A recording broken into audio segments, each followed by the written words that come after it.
amawulire gagenda kutomera omulabewo balina ge balinda naye Mukama agenda gakyusa. Nzikiririza ddala nti eyagula banzite yali ku TV zonna. Amawulire ge yalaba siga eri ayagala ate taligalaba paka lwalifa. Kubira Mukama engalo ez'amaanyi obanga okiwulidde.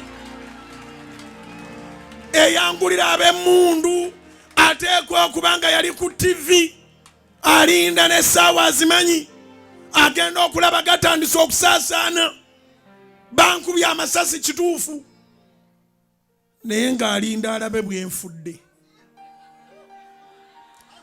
Wendi kaakati bakayana n'okayana abatemu bakaana mubaagala kulaba kitundu mukirye baagala kulaba ekitundu abali ekiwundu ajjayo